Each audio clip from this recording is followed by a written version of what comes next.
టాలీవుడ్ యువ నటుడు రాజ్ తరుణ్ కు ఊరట లభించింది. ఇటీవల నటి లావణ్య ఫిర్యాదుతో రాజ్ తరుణ్ పై నార్సింగి పోలీసులు కేసు నమోదు చేయడం తెలిసిందే. లావణ్య తన ఆరోపణలకు తగిన ఆధారాలు సమర్పించడంతో పోలీసులు కేసు నమోదు చేసి దర్యాప్తు ప్రారంభించారు. దీంతో తనను అరెస్టు చేస్తారన్న భయంతో రాజ్ తరుణ్ ముందస్తు బెయిల్ కోరుతూ తెలంగాణ హైకోర్టును ఆశ్రయించారు. రాజ్ తరుణ్ పిటిషన్ను విచారించిన హైకోర్టు ముందస్తు బెయిల్ మంజూరు చేసింది. 20,000 రూపాయల పూచీకత్తు చెల్లించాలని ఆదేశించింది. పెళ్లి పేరుతో తనను మోసం చేశాడని, అనేక ఏళ్లుగా తాము సహజీవనంలో ఉన్నామని, ఇటీవల హీరోయిన్ మాల్వి మల్హోత్రా మోజులో పడ్డాడని లావణ్య మీడియా ఎదుట వెల్లడించిన సంగతి తెలిసిందే.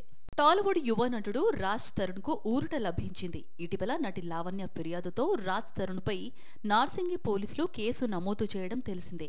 లావణ్య తన ఆరోపణలకు తగిన ఆధారాలు సమర్పించడంతో పోలీసులు కేసు నమోదు చేసి దర్యాప్తు ప్రారంభించారు. దీంతో తనను అరెస్టు చేస్తారన్న భయంతో రాజ్ తరుణ్ ముందస్తు బెయిల్ కోరుతూ తెలంగాణ హైకోర్టును ఆశ్రయించారు. రాజ్ తరుణ్ పిటిషన్ను విచారించిన హైకోర్టు ముందస్తు బెయిల్ మంజూరు చేసింది. 20,000 రూపాయల పూచీకత్తు చెల్లించాలని ఆదేశించింది. పెళ్లి పేరుతో తనను మోసం చేశాడని, అనేక ఏళ్లుగా తాము సహజీవనంలో ఉన్నామని, ఇటీవల హీరోయిన్ మాల్వి మల్హోత్రా మోజులో పడ్డాడని లావణ్య మీడియా ఎదుట వెల్లడించిన సంగతి తెలిసిందే.